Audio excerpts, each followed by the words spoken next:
First and foremost, man, condolences to the Payne family. Liam Payne, formerly of One Direction, passed away at 31 years of age very recently. He's somebody who legitimately had it all: fame, fortune, an intense amount of talent. I'm not going to profess to be the biggest One Direction fan or even a One Direction fan at all.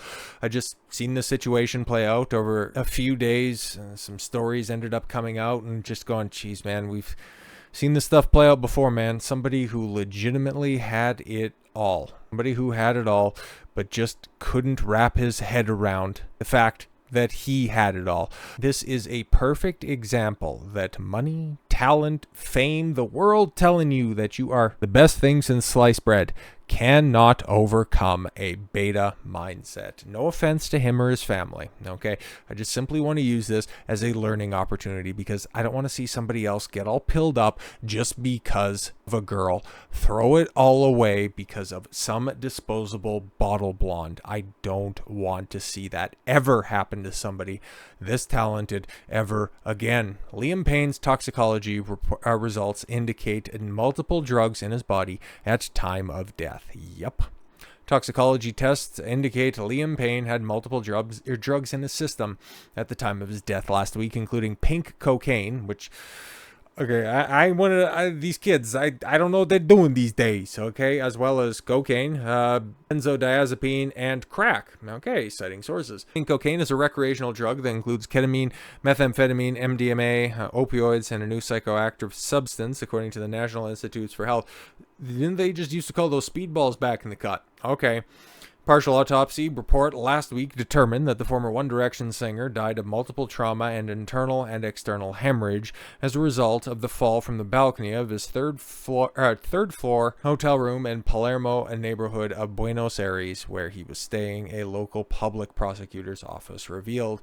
Payne's body will remain in Argentina until the autopsy is complete, according to ABC News. 31-year-old Payne died 5:07 p.m. on Wednesday, October 16th, after falling from a Casa Sur hotel balcony, and his body was taken to the city's judicial morgue, where that night forensic medical professionals performed the autopsy, the prosecutor's office said. As reported earlier, hotel staff raised the alarm about Payne's apparent erratic behavior moments before his death, 911 calls have revealed. And here's where we get into the specifics, because yeah, we got how he ended up at this spot, and then you can kind of fill in the rest. It's like, okay, rock star or pop star or something like that. You got a young kid with a lot of money doing a whole host of drugs in a foreign country. Stop me if you've heard this song and dance before. Receptionist at the Casa Sur Palermo Hotel in Buenos Aires, Argentina, notified police that Payne's life was in danger, according to a recording of 2 emergency calls. A hotel staffer alleged that Payne was intoxicated on drugs and alcohol and had been trashing his room at the time of the disturbance. To pin in that for a moment, they called for urgent assistance. They just give a little bit more information on his overall condition before things went down. Liam Payne was under the influence of potent drugs that caused psychotic attacks, hallucinations when he died. Liam Payne was under the influence of potent hallucinogenic drugs that caused psychotic attacks and hallucinations when he died on Wednesday. Buenos Aires police officers told the outlet Friday that the former One Direction star was high on cristal, which is a dangerous substance that causes users to experience extreme highs, extreme lows, often making them aggressive. Police told TMZ he reported erratic behavior, may partly be due to the drug and may have caused him to hallucinate. Police are still investigating, so on and so forth. Liam was battling a very significant drug addiction, and his treatment, as those who knew him will attest, was not working. Some eyewitnesses have come forward at the alleged observation of Payne's concerning behavior during his final hours at the Casa Sur Palermo Hotel as well, which, yeah, apparently to those in the know, he was battling drug addiction, substance abuse issues that he'd been dealing with at least for a notable amount of time. Therefore, a strong support circle was very much needed, something that he couldn't find with his girlfriend Kate Cassidy, because according to this story, Liam Payne begged girlfriend Kate Cassidy to stay in Argentina in heated exchange pre-death, with the context of this whole Cristal thing just making it an emotional roller coaster. she would have been very much well aware of his substance abuse problems. He was obviously up for the party in Argentina, either to go on this big old bender or for him to seek treatment. I don't know if there's any, rehabs in Argentina. I don't really think, in a high-end resort like that, you're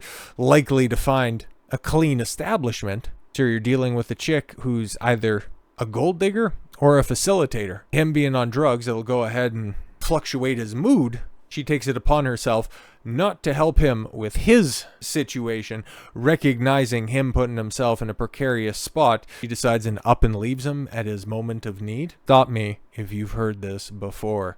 Liam didn't want Kate to leave Argentina. A friend of the influencer told the Post Friday he wanted her to stay. She says he begged her to stay. The pal, who asked to remain anonymous, shared the couple's exchange was actually a little more heated than you'd think, but didn't elaborate any further. And yeah, as you can tell from these pictures, which are all over social media, because she didn't waste that much time to announce that, oh, I'm so traumatized by what happened right there. You see that picture right there, and I mean, do I even need to mention who needs to draw the lines on that one? Where is she looking? What is she paying attention to? What's in center frame? Oh, which one is in center frame? And where is the vehicle for her elevated profile? Where is he positioned? Oh yeah, exactly. And there it is, another picture. And is he posting that on his Instagram? I mean, bro, if she's posting stuff like that all over social media, she's not your girlfriend, she's our girlfriend. Cassidy shared on TikTok Monday that she was so ready to leave Argentina. She told her followers that she and Payne had planned to be there for only 5 days, but the trip ended up lasting 2 weeks. And yo, I just seen this picture right here. I mean, that's body language of somebody's a little bit more engaged in this relationship than the other person. I mean, honestly, I love South America, but I hate staying in one place for too long, she said at the time. Despite the explanation, her friend told the Post that Payne didn't know why Cassidy would leave him. Well, got some theories. She wanted to be home with her dog. Exactly. He didn't like that at all. He was really moody about it. He was also an addict, willing to fly her around the world, and she was more than willing to take advantage of that because then she could get cool snaps for it for TikTok and Instagram. The couple had flown to Argentina to support Payne's former One Direction bandmate, Niall Horan. Again, not a One Direction fan. I just seen a guy get taken advantage of because he has a know-how when it comes to intersexual relations. Who had a concert there October 2nd. The singer also used that opportunity to make up with his longtime friend. And she was just gonna tag along so that she could continue to post on social media, huh? Since deleted video on Snapchat, Payne teased Cassidy over her leaving their vacation early. Oh, really? So it's going to be a nice day and then you're going home. Haha, loser, weirdo. What makes you beautiful, singer said in the social media clip. Cassidy's friend added that the influencer had gone antsy because Payne had given her no indication of when he'd be ready to leave. Oh, right, yeah, because you have to go home and something dog, I guess. Took things into her own hands and got herself a ticket home. He was really unhappy about that. He made sure she knew that. Despite the alleged tiff over her flying back to Florida, a friend said Payne and Cassidy, who started dating 2 years ago and lived together, weren't having trouble. No, she was just probably, either hiding it better or was constantly getting whatever she wanted back at home. And she was far too self-absorbed to pay attention to what was going on in his life because, I mean, perhaps these are selectively chosen snaps, but, I mean, come on. She's posting herself doing everything. All of the context of the communication is to simply benefit her and present herself in the best light. However, new information about what Payne was reportedly up to in the hours before he died have left Cassidy with some unanswered questions per her pal. Has to wrap her mind around it. Right. Nothing about the past few days have felt real, and I ask and pray that you'll give me the grace and space to navigate this in private, she wrote via Instagram. Liam, my angel, you are everything. I want you to know I loved you unconditionally and completely. I will continue to love you for the rest of my life. Nothing about him. It's just, it's me. It's all about me. Either she knew about the drug addiction, which was a point of contention for the rest of the family. He had a substance abuse issue. that ended up getting exacerbated by, his quote-unquote girlfriend throwing a hissy fit and going home early because she wasn't being properly attended to. He ended up acting out his despondency in the most destructive way possible, all because he chose the wrong woman. Another guy, another young guy, 31 years old, with obvious aspirations to, I don't know, potentially get that One Direction group back together. Where's the One Direction? Like, he's just a couple of phone calls away from being back on the road printing money. Let's be completely honest. And what happens? What happens? He gets despondent because his chick blows up. This is really not too dissimilar. The Courtney Clenny situation, obviously it's a lot less violent, and just as a bit of a refresher course on that one, that was the OnlyFans chick who ended up claiming that she threw a knife at her boyfriend, Christian Obumseli. I remember his name, I couldn't remember her name because disposable thoughts and all. She was taking advantage of him, using him till the point where he was no longer useful in her life. He was too much of a weak man to just simply say, all right, beat a bitch, and for him to just move on with his life. The fact that you have somebody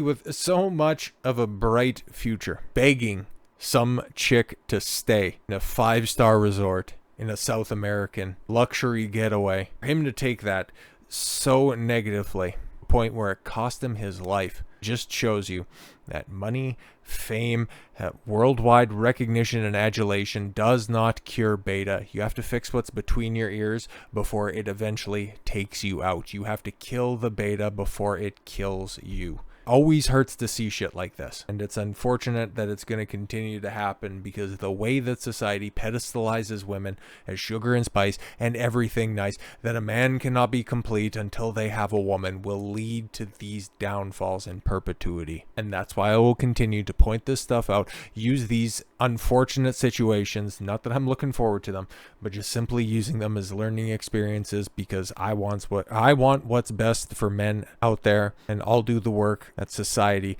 does not have the time for. As men get treated like disposable cash machines, and women can do no wrong. Not saying that she directly put those drugs in his system. Not saying that she pushed him off that balcony, but a lot of her decisions ultimately led to the point in time where we're talking about him in the past tense, not looking at him in the future as a reformed and upgraded version. So with all that said, thank you all very much for the gift of your time. I've been Don Consuelo. I want you to follow your gut and get after it. Take care, everyone.